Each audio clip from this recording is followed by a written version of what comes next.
G'day guys, Simo and Ed, back again for another episode of the Fastline Track Growth Program, where we talk all things business and karting.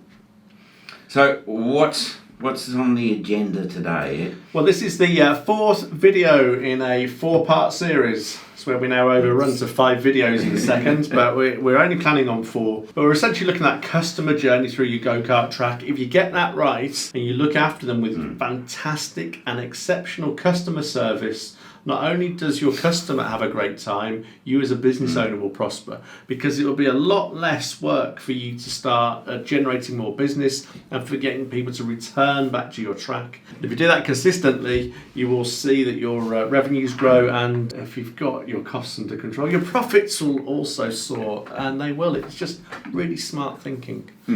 So we got up to the podium at the end of the last video. Yep. So now we're post-race. That's right.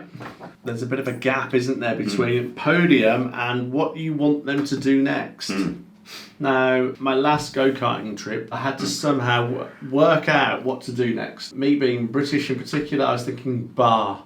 But nobody actually told me that the bar was open. We knew where it was, but we were pretty much left up to our own devices. So left to our own devices, anything could happen. And there was probably no one behind the bar. The bar was empty. Yeah. So you didn't know whether it was open or closed? Well, the lights were on, but nobody was in, which sort of is it's a great analogy for exactly how that whole thing just ran. It was a pretty poor experience. So if you've got that person that's been walking you through your whole journey, to come off the podium, they've gone, right, come on lads, let's go and get a few cold ones. And even better, if you go to the theatre, you can pre-book your drinks.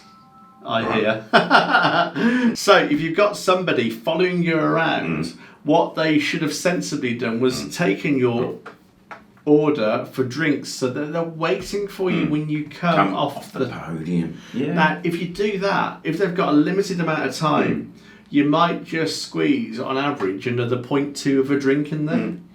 Which obviously nobody's going to have 1.2 of a drink, but if you multiply that out as a ratio across the whole of the year on your track, then all of a sudden that's going to add up to quite a bit. And it also enhances that customer experience.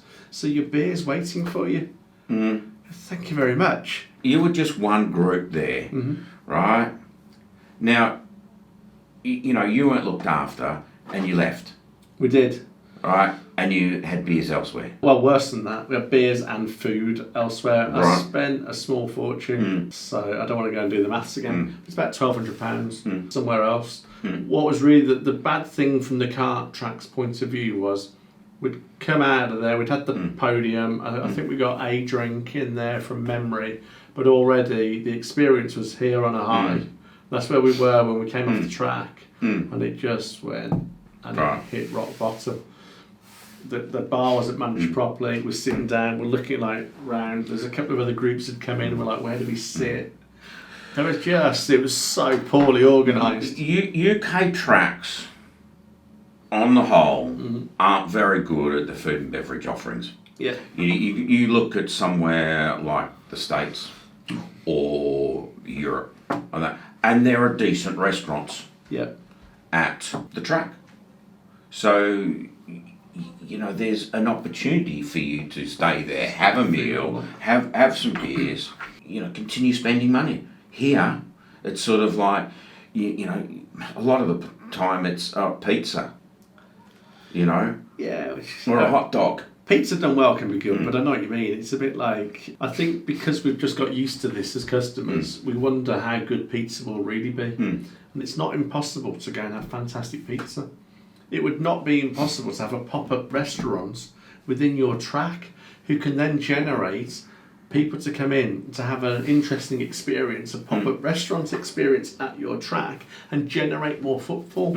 So people can then notice, and you might be able to do something with the drinks and go and generate extra revenue that way. So to start thinking in those sorts of terms, but from the customer point of view, so that they get amazing experiences would just be a phenomenal change where we're like, oh, we've got the pop-up restaurant today, We've got a chef in cooking amazing food. There's a few people that have booked, but if you'd like, we've managed to secure these seats here.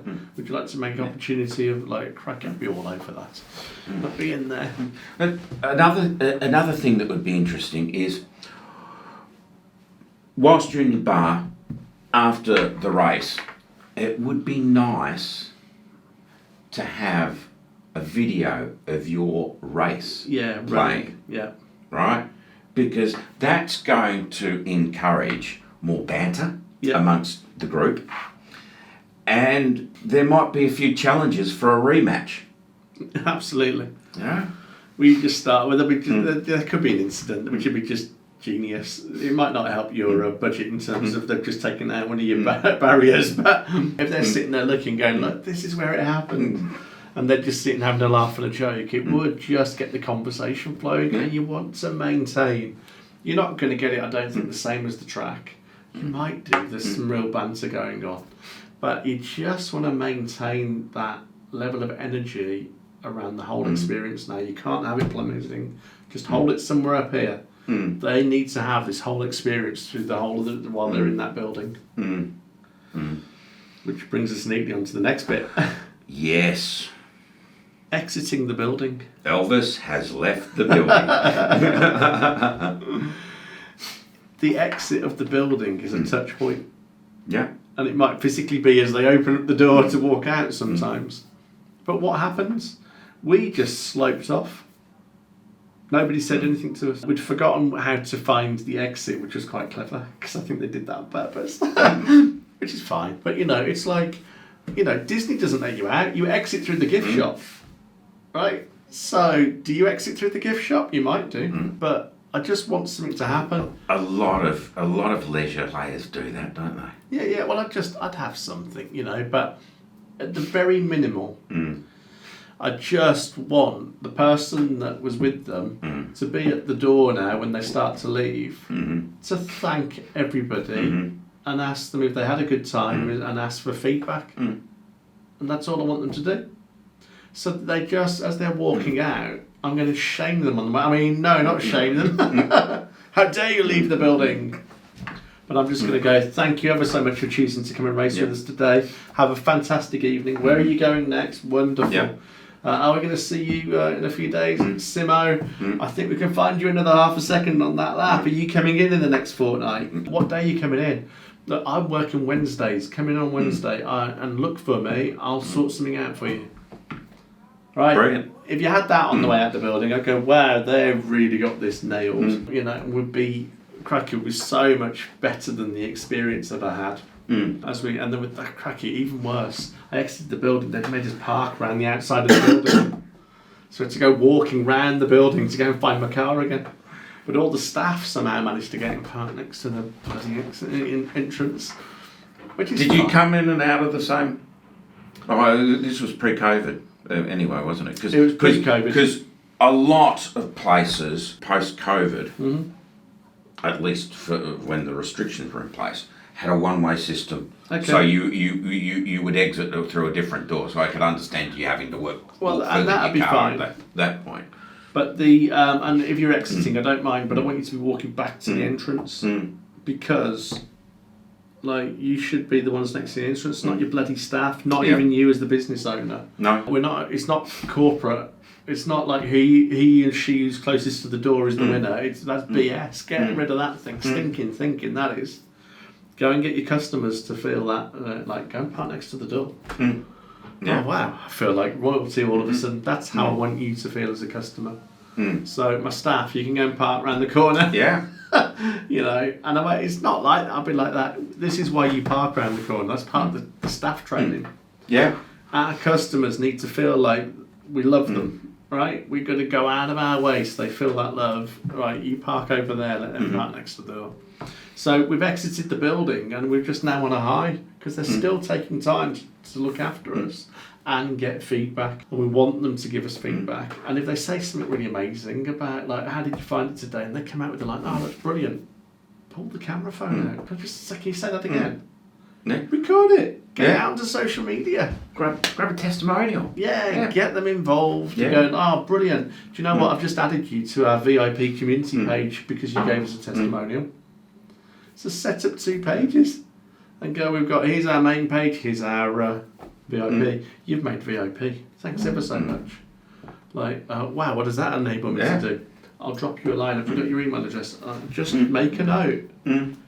Send them something. Look after them. Keep doing stuff until they've left. Yeah, absolutely. So they've exited the building, they've driven off. Yeah. They've almost forgotten about you now. Yeah. But they won't have done that. So what happens next? You need a post-visit survey. They're always good, aren't they? If you get really thoughtful questions, you will get absolute gold coming back as a business owner. Yeah. We did this for the last spectacular we had so long ago. I can't remember what it is. I think we asked for 3 questions, didn't we? Yeah, so the one email that's a really good one to write out is, it goes along the lines of, you were with us today, we'd love a little bit of feedback, we realise you're busy, here's 3 things that we think, and you just list out some of the common things that people will feedback on. Okay, just put 1, 2 or 3, or perhaps there's something else, in which case let us know. You'd be amazed how many people then write all the stuff back to you. Now, that will work because it will just get a response, that type of email. If you're wondering what that email is, just write in, put a comment in below, I'll get that email over to you. You can have that for a freebie. But if you get a really good survey, so there's stuff out there like Survey Monkey. Yeah. Right, so that's probably the well-known one globally as well, certainly across most of like America and Britain. But you can set that up automatically because you've got their email address. So send them the post-visit survey and really think long and hard about the 4 to 6 questions you're going to ask them to give you that insight into how their visit went, but also use at least one of those questions to build rapport with the customer. So don't waste all your questions on gimme, gimme, gimme. You've earned the right to go and have some gimme back, give me some information, but give them something back in the survey. Would you be interested in like nights where only returning customers are invited for exclusive use of the track? Is a subtle yes, no they're giving you, but also giving something back to like, oh, I've qualified for something there. So use your use a survey first of all, and secondly, use it with a lot of thought. You might want to include it along with their race results. Yeah. Because then it's more likely to be opened. It could be. Well, the opening, if it's by email, and it probably will be, and that's the sensible way to do it, but screw sensible. Like, we're here about the customer journey, so if it's sensible to spend some money on them, spend a bit of money on it. But it will come down to the subject line in the email, whether they get opened or not. Sure. And then the first question, or how the perceived ease of use, will be the next bit there. So a couple of things you've got to work out. If you do set that up and you're struggling with it, let me just have a quick look. It will it's a 20-minute phone call to sort that out. We'll get that sorted. Absolutely. But that's the really smart thing there about doing that is you've set up the idea that you're going to contact them anyway. So you've overcome the next hurdle. They're not expecting you to contact them. No. And we want to maintain contact. Yeah. So doing that straight after the race, you've got that permission almost just to reach out to them. You've crossed the difficult bit of how do I send the first message to stay in touch with them. So you're already winning the game now. And the final point, which leads nicely on from that. Yes, is the marketing follow-up. Yeah, so from a track owner's point of view, you want marketing to continue to get them back into the track. Absolutely. You're in a Goldilocks period immediately after the race. They've still got the high and still the memory, and it hasn't gone so cold. And they've also probably got, if you've worded it and sorted out their customer journey, they've probably got a reason to come back as well. So you've got that reason to come back, met with the enthusiasm and the urgency to go and do something about it. But you know, the follow-up marketing, it's not a templated email asking you with £5 off. No. Or 10%. Stop doing discounts. Right. Go back to them with a engaging and nurturing sequence. Yeah, so I want them to feel a sense of community here. So what better time to introduce a community feel to what you do? Like, hey, we had a look at the results and the way you raced today. We think you'd make an excellent member of our VIP community. Right? And they're like, oh, thank you. It doesn't cost you anything. All you do is you just hop on here. And I might put them into a private social media group. Now they're all piled in there. I can just put some content out there like a couple of times a week. Right? We can start to engage them there. Now, because they're part of the community, then, well, I'm going to email you. So when the emails are coming, they're going, oh, I was expecting an email because I'm part of this community now. Well, that would be fantastic, because if I can build a tribe of 2,000 people in my community, I'm not going to have to do much more marketing now to go and fill my track. What you're also doing there is you're getting your customers to self-select to show you who's going to be the ones that are going to be coming back more frequently. Yeah, that's true. But got to be a little bit careful. Once they've given you your email address, make sure you're following it with them regardless. What you would expect to see is that most of the ones that will be engaged are the ones that went into the community. Yeah. But I've got to be honest, I probably wouldn't join in. Yeah, no. But I'm not your target market. But if you kept emailing me and kept coming up with anecdotal stories and bits and pieces, do you know what? I will come and spend more money with you. And I'll spend a lot more money than most of your customers, because when I spend, I'll start spending. So far better to go, you've still got to go through that list. Yeah. But your community is where I'll spend a lot of time, because I'll just get 2,000 people that will spend more time down my track and get more involved, and will talk about what's going on and become your raving fans. As you're right, you probably wouldn't join, but you still need to be contacted, because you were going to organise groups of clients and that to get together, and you're always having to think, well, what am I going to do this time? And it's sort of like, they go, oh, we'll go go-karting. If you think, let's go go-karting again, you can't even remember where you went. But if they were sending you emails on a regular basis, you go, oh yes, it was XYZ karting. I'm really going to drive the point home now, but if my clients said to me, we want to go go-karting again, I'm not taking them back to the track we went to last time. There's another one I'm going to try out. Right. They've already lost me. They don't contact me, they don't do anything. There's somebody that I made an inquiry with prior to Frankfurt, which was where the last karting spectacular was. I'm not going to go there either, because all their texts just start with 10% off, £10 off here. Hey, we've got this happening, and I'm just like, I'm just not a price-led commodity, thank you. Whereas if they'd have written to me and gone, Ed, we haven't seen you for a while, we're missing you, that would go a lot further with me. Yeah. That would go a lot further for community. That's a lot better customer service support. This is what these 4 videos that we've now done on this are all about. Build that customer journey. Give them a sense of belonging. Will get you so much further. The cold hard math says, we'll get a faster response if we give them £10 off. That's probably true. But if you want to play short-term game, then you are going to be struggling for the rest of your life with this. If you want to go long-term. Discounts, you've got to just keep offering them to entice them in. Well, that's right. There's no value in a discount, so it just doesn't work. Now you've attracted the price lead. Yeah. If you're going to play the long-term strategy, and I hope you are a long-term strategy track, you've got to get into long-term strategies that will actually bring people closer to you, and they'll start to spend more money. In the long term, you will get more money fostering that sense of customer service than you will flogging discounts. It's just not the way to go. That doesn't leave me with a warm fuzzy feeling. No. The people that are looking for that customer service are generally willing to pay more for it too. They're happy to throw money around every once in a while. I'm not reckless with my money, but when we go out, I just don't want to be looking at my bank balance. So I'm just quite happy. Yeah, go on, we'll have some of that. I'll try this. Yeah, go on, then we'll all have a drink. Yeah, why not have a bit of food? Going to be interesting tomorrow night. I've got to be careful. I'm taking him out tomorrow night. There's 4 of us having some food, so this could be bloody expensive. It'll come back around though. I'll find it. Once I get his card behind the bar at the karting spectacular, I'll be like, that fantastic. Is that real champagne? So that's another trick for you, which is just the 14th and a half tip. If you have got a situation where you're going to spend money and you're both going to be indebted to each other at some point, make sure you go first, like me, not second, like it's going to be bloody expensive, Mr. Heap. All right.